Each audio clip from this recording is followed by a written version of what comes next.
कहानी की शुरुआत में हम एक छोटी बच्ची फिनिक्स को देखते हैं जो कि अपने पेरेंट्स के साथ एक गांव में रहती है और इस टाइम वो अपने पेरेंट्स के साथ एक नदी में से मछलियां पकड़ रही होती है। अब जाल फेंकते हुए फिनिक्स के फादर पानी में गिर जाते हैं और जैसे ही वो ऊपर आते हैं तो तभी अचानक से पानी में से एक डीमन फिश बाहर आती है जो कि काफी बड़ी और खतरनाक थी और वो फिनिक्स के पेरेंट्स को खा लेती है। तभी ये देखकर वो बच्ची इतनी दुखी हो जाती है कि रोने लगती है। अब जैसे ही वो डीमन फिश फिनिक्स को खाने वाली होती है तो तब वहाँ पर एंट्री होती है इस मूवी के हीरो की, जिसका नाम होता है जियांग जिया, जो हवा में उड़कर वहाँ पर आता है और उस डीमन फिश को अपना रॉड देकर मारता है। इतनी ही देर में पानी से एक स्वॉर्ड उड़कर आती है जहाँ जियांग उसे अपने स्टिक से रोककर उसे वापस भेज देता है और तभी नदी में से बाहर निकल कर आता है रिवर गॉड जो कि इविल होता है और वो जियांग से फाइट करने लगता है। अब यहाँ पर जियांग और रिवर गॉड की काफी देर तक फाइट चलती रहती है। इस फाइट के दौरान जियांग रिवर गॉड को मारने के लिए अपना चाबुक यानी अपनी बेल्ट उस पर दे मारता है, लेकिन इस अटैक से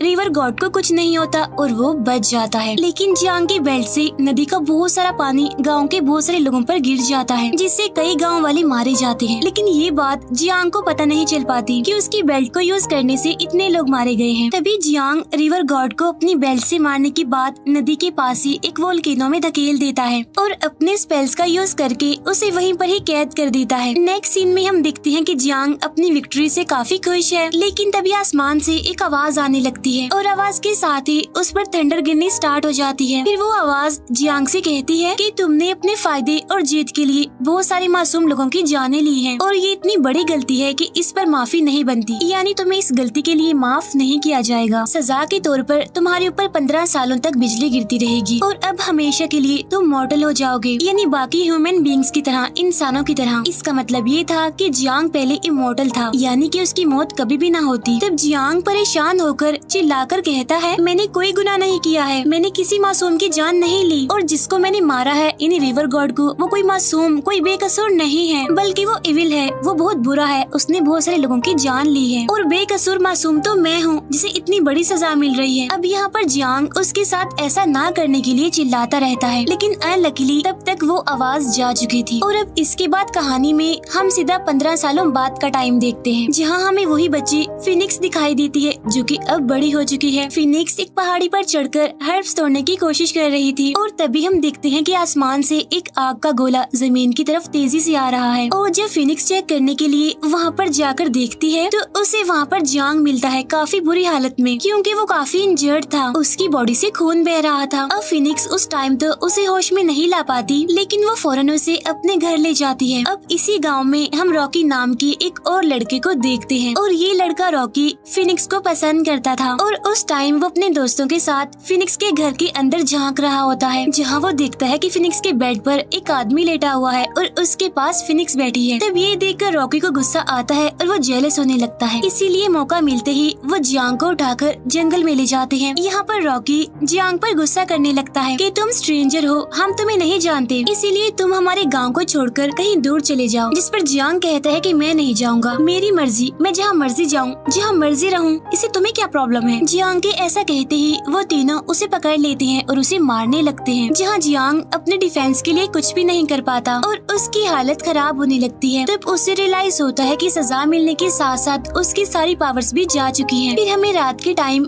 जंगल का सीन दिखाया जाता है और वहाँ जियांग जख्मी कमजोर हालत में हेल्पलेस पड़ा होता है और अपने फ्लैशबैक में वो उस सीन को याद करता है जब 15 साल तक उस पर बिजली गिरती रही और ठीक उसी टाइम वो अपनी वाइफ को याद करता है और उसकी वाइफ भी जियांग की तरह इमॉर्टल थी और उसकी wife same to same phoenix जैसी ही दिखती थी। और तभी जियांग को ढूंढते हुए फिनिक्स वहाँ पर आ जाती है और जब वो जियांग की ऐसी हालत देखती है तो वो उसे अपने साथ घर ले जाती है।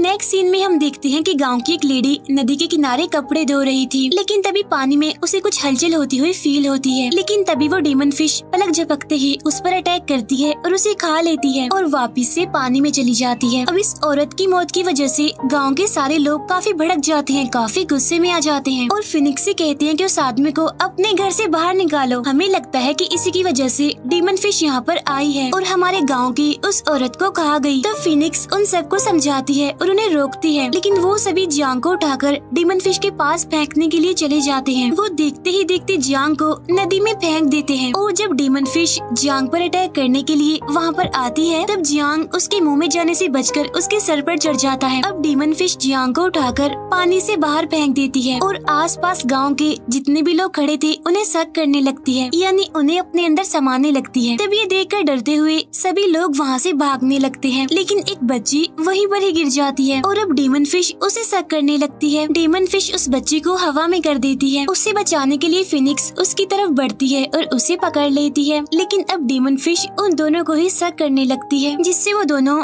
डीमन फिश के मुंह में जाने वाली होती है। लेकिन तभी डीमन फिश के मुंह में जाने से पहले जियांग फिनिक्स के पाँव पकड़ लेता है, जहाँ इसी दौरान बाकी गांव वाले और रॉकी उस डीमन फिश पर हमला कर रहे होते हैं, जिससे डीमन फिश उन तीनों को छोड़कर वहाँ से भाग जाती है। अब उन दोनों की जान बचाने के लिए सारे लोग जियांग का शुक्रिया अदा करने लगते हैं और अब जियांग भी वहाँ से जा रहा होता है, लेकिन तभी अचानक से एक ओल्ड मैन वहाँ से उठता है और कहता है कि मुझे एक अनाउंसमेंट करनी है, मुझे आप लोगों को कोई जरूरी बात बतानी है। लेकिन सभी गाँव वालों को वो ओल्ड मैन और उसकी बातें काफी अजीब लगती हैं और कहते हैं कि हम जानते हैं कि तुम्हें रिवर गॉड ने ही भेजा है, क्योंकि वो इविल है, वो शैतान है। इसी वजह से वो सब उस ओल्ड मैन को मारने लगते हैं और तभी हलचल देखकर जियांग भी वहाँ पर आ जाता है और वो सभी गांव वालों को बताता है कि इन्हें रिवर गॉड ने नहीं भेजा और न ही ये उसकी तरह डीमन है, बल्कि ये अर्थ गॉड है। तब गांव के सारे लोग अर्थ गॉड से अपने बिहेवियर पर माफी मांगते हैं। अर्थ गॉड उनसे कहता है कि मुझे आप सबको एक जरूरी बात बतानी है और वो ये कि तुम्हारा गांव खतरे में है, क्योंकि रिवर गॉड जो 15 सालों से कैद था वो अब आजाद होने वाला है। तब गांव के सारे लोग परेशान होते हुए अर्थ गॉड से पूछते हैं, तो फिर आप ही बताइए हमें क्या करना चाहिए, क्या करें हम अपने गांव को बचाने के लिए। जिस पर अर्थ गॉड कहते हैं, घबराइए मत, मैं आपके साथ हूँ। गांव को और आप लोगों को बचाने के लिए मेरे पास एक सोल्यूशन है और वो ये कि जो कोई भी गॉड की उस बेल्ट को लाएगा वो ही रिवर गॉड को हरा सकता है। और तभी वहाँ पर रॉकी आ जाता है जो कहता है कि मैं लाऊंगा उस बेल्ट को। जिस पर अर्थ गॉड उसे कहते हैं कि तुम लाओगे बेल्ट को? ऐसा नहीं हो सकता, तुम नहीं ला सकते उस बेल्ट को, क्योंकि तुम्हारे अंदर कोई पावर्स, कोई एबिलिटीज नहीं है और मैं तो तुम्हें एक स्लैप लगाकर ही नीचे फेंक दूं। तभी सारी बातें सुनकर जियांग वहाँ से जाने लगता है। तभी अर्थ गॉड भी जियांग के पीछे पीछे आ जाता है। तब जियांग कहता है कि छोड़िए, इसका कोई फायदा नहीं है अब, क्योंकि वो चाबुक यानी वो बेल्ट मुझसे ले ली गई है। इसका मतलब ये है कि अर्थ गॉड ने जिस गॉड का चाबुक यानी बेल्ट लाने के लिए कहा था वो गॉड कोई और नहीं बल्कि यही है जियांग जिया। तो इसका मतलब ये है कि जियांग भी एक गॉड था और इसीलिए वो इमोर्टल था और उसके पास इतनी पावर्स थी जो कि अब ले ली गई। तब उसकी ये बात सुनकर अर्थ गॉड उससे कहता है कि गॉड की बेल्ट को कोई भी वापस नहीं ले सकता, उनसे वो कोई नहीं छीन सकता। वो बेल्ट तुमसे ली नहीं गई बल्कि गॉड के टॉम में यानी मकबरे में है, यानी जहाँ एंशिएंट टाइम के गॉड, पुराने गॉड रहा करते थे। और जियांग सुनो मेरी बात, उस बेल्ट को बस तुम ही ला सकते हो। अब ये सारी बातें फिनिक्स छुपकर सुन रही होती है और यहाँ पर उसे जियांग के बारे में पता चल जाता है कि जियांग कोई आम इंसान नहीं है बल्कि वो है जियांग जिया। लेकिन यहाँ पर जियांग अर्थ गॉड को मना कर देता है और कहता है कि मैं उस बेल्ट को अब नहीं ला सकता, क्योंकि मैं अब मॉर्टल हूँ, यानी अब मैं भी बाकी इंसानों के जैसा हूँ, मेरे हाथ में कुछ नहीं है, अब मैं कुछ नहीं कर सकता। ये कहकर वो वहाँ से जाने लगता है।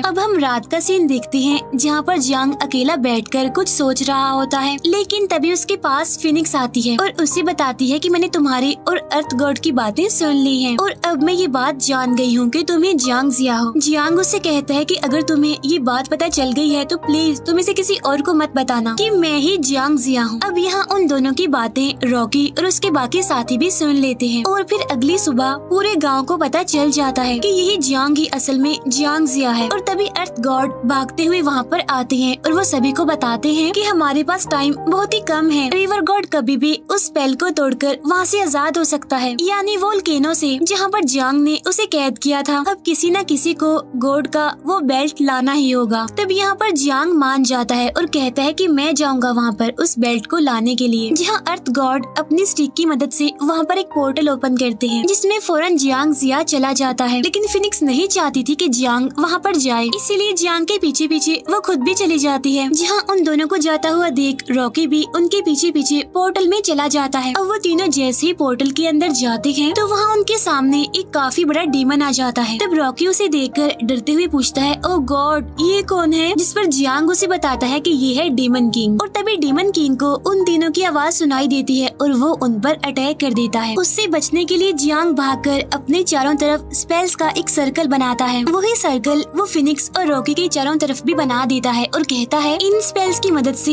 ये हमें देख नहीं पाएगा, लेकिन यहाँ पर एक मुसीबत भी है, ये स्पेल्स ज्यादा देर तक काम नहीं करते, तो जैसे ही मैं बोलूं भागकर दूसरी तरफ चले जाना, क्योंकि वहाँ पर डीमन किंग नहीं आ पाएगा। तब जियांग के 1 2 3 कहते ही वो वहाँ से भाग जाते हैं, लेकिन तभी डीमन किंग अपनी जायंट एक्स की मदद से जियांग की बैक पर अटैक करता है और उसे काफी दूर फेंक देता है। तब वो दोनों जियांग को उठाकर एक जगह पर लिटा देते हैं, लेकिन तभी वहाँ पर जियांग की वाइफ आ जाती है जो कि सच में सेम टू सेम फिनिक्स जैसी ही दिख रही थी। वो फिनिक्स से कहती है कि अगर तुम जियांग की जान बचाना चाहती हो तो तुम्हें उसे अपना ब्लड ट्रांसफर करना होगा और ब्लड ट्रांसफर करने में मैं तुम्हारी हेल्प करूंगी। फिर वो अपनी पावर्स का इस्तेमाल करके फिनिक्स का ब्लड जियांग में ट्रांसफर करने लगती है और कहती है कि जियांग को जब होश आए तो उसे ये बात मत बताना कि मैं यहाँ पर आई थी और मैंने ये सब कुछ किया था। और इतना कहते ही जियांग की वाइफ वहाँ से गायब हो जाती है। फिर थोड़ी ही देर के बाद जियांग को जब होश आती है तो वो कहता है कि अब मैं पहले की निस्बत ज्यादा अच्छा फील कर रहा हूँ। बताओ फिनिक्स ये तुमने कैसे किया? और जब रॉकी इस बारे में बताने ही वाला होता है तो फिनिक्स उसकी बात को काटते हुए कहती है कि छोड़ो इन बातों को, हमें देर हो रही है, चलो गॉड की उस बेल्ट को ढूंढने के लिए चलते हैं जिसके लिए हम यहाँ पर आए थे। उधर दूसरी तरफ गाँव में अर्थ गॉड और गाँव वाले डीमन फिश के साथ फाइट करके उसे पकड़ने की कोशिश कर रहे होते हैं। उधर वो तीनों गॉड के टॉम यानी मकबरे में पहुँच जाते हैं जहाँ उनके सामने एक काफी बड़ा स्कल्पचर यानी स्टैचू होता है। तब जियांग उन्हें बताता है कि ये प्रोटेक्टर है और यहाँ आने वाले लोगों को इनकी तरफ से दिए जाने वाले टेस्ट को पास करना होता है। और तभी एक बड़ा सा बर्निंग स्कल वहाँ पर विजिबल होता है जहाँ नेक्स्ट सीन में जियांग खुद को चेन से बंधा हुआ पाता है जहाँ उसके ऊपर बिजली भी गिर रही थी। यहाँ पर जियांग को फिर से वो आवाज सुनाई देती है जो उसे कहती है, जियांग जिया क्या तुम्हें अपनी गलती का एहसास हुआ है? यानी जो गलती तुमने की थी क्या तुम्हें उसका रियलाइज हुआ? जिस पर जियांग कहता है कि जब मैंने कोई गलती की ही नहीं तो मैं क्या रियलाइज करूँ? तब ये बात सुनकर वो आवाज जियांग से कहती है कि सवाल का जवाब जानने के लिए तुम उसी गाँव में जाओ यानी उन मॉडल्स के गाँव में, और तब तुम्हें पता चलेगा कि तुमने क्या गलती की है, तुमसे क्या गुनाह हो गया है। तब यहाँ पर जियांग गायब होकर 15 साल पहले उसी दिन में आ जाता है, यानी जहाँ पर वो रिवर गॉड से लड़ाई कर रहा था, जो सीन हमने मूवी के स्टार्ट में भी देखा था, जहाँ वो देखता है कि लड़ाई के दौरान उसने नदी के पानी से बहुत सारे गाँव के लोगों को मार दिया है। और तब जाकर जियांग को अपनी गलती का रियलाइज होता है। लेकिन तभी अचानक एक बार फिर से जियांग गायब होकर उसी प्रोटेक्टर के सामने आ जाता है।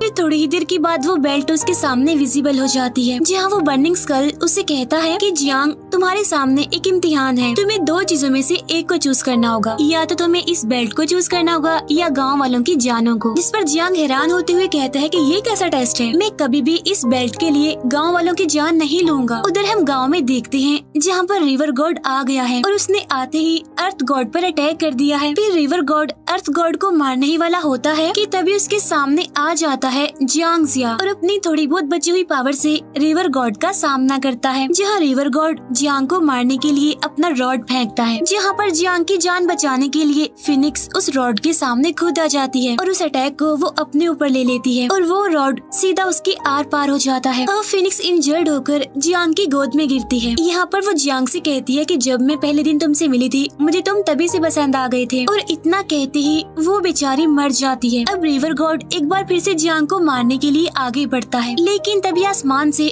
उसकी बेल्ट नीचे गिरती है जिससे रिवर गॉड दूर जाकर गिरता है, जहाँ जियांग लोगों की जान बचाने के लिए रिवर गॉड को हेल में लेकर चला जाता है, जहाँ पर हेल में जियांग और रिवर गॉड लड़ने लगते हैं, जहाँ दोनों ही एक दूसरे को मारते हुए एक दूसरे पर भारी पड़ रहे थे। यहाँ पर जियांग फाइनली रिवर गॉड के उस रॉड को तोड़ देता है और रिवर गॉड के सर पर अटैक करके उसे बस मारने ही वाला होता है कि तभी अचानक से वो रुक जाता है और उसे नहीं मारता। तब ये देखकर रिवर गॉड उससे कहता है कि प्लीज मुझे मार दो, मैं हार कर नहीं जी सकता। जिस पर जियांग कहता है कि मैं तुम्हें नहीं मार सकता क्योंकि तुम इमॉर्टल हो, लेकिन उससे भी अच्छी बात ये है कि तुम जिंदा रहकर एक अच्छे इंसान भी बन सकते हो। लेकिन तभी वो आवाज अचानक से जियांग का नाम लेने लगती है, जियांग जिया, और वो आवाज होती है मेन गॉड की, जहाँ वो दोनों अपने गॉड के आगे झुक जाते हैं। जहाँ पर मेन गॉड जियांग जिया से कहते हैं, तुम उस इम्तिहान में यानी मेरे टेस्ट में पास हो गए हो। अगर तुमने उस दिन गाँव वालों की जान के बदले में उस बेल्ट को मांग लिया होता तो तुम इस इम्तिहान में पास न होते बल्कि फेल हो जाते, लेकिन तुमने लालच में आकर ऐसा नहीं किया, इसीलिए अब इस बेल्ट को तुम रखो अपने पास। तब जियांग कहता है कि प्लीज मुझे माफ करना, लेकिन मैं गांव में ही उन लोगों के बीच में रहना चाहता हूँ। जिस पर मेन गॉड कहती हैं कि अगर तुम वहाँ रहे तो तुम हमेशा के लिए मॉर्टल बन जाओगे, यानी कि ह्यूमन बींग्स, इंसान। जिस पर जियांग कहता है कि कोई मसला नहीं है, मुझे मंजूर है। जहाँ पर गॉड उसकी बात मान लेते हैं। फिर वो रिवर गॉड को उसके साथ चलने के लिए कहते हैं, जहाँ रिवर गॉड गायब हो जाता है। नेक्स्ट सीन में हम देखते हैं कि जियांग नदी के पास बैठकर फिश पकड़ रहा होता है, लेकिन तभी 3 सोल्जर्स वहाँ पर आते हैं और जियांग से कहते हैं कि तुम्हें हमारे साथ चलना होगा क्योंकि हमारे किंग तुमसे मिलना चाहते हैं। अगर तुम सीधे तरीके से आराम से हमारे साथ नहीं गए तो हमें मजबूरन तुम्हारे साथ फाइट करनी पड़ेगी। तब उनकी ये बात सुनकर जियांग मुस्कुराने लगता है और उसकी स्माइल के साथ ही ये मूवी यहीं पर एंड हो जाती है।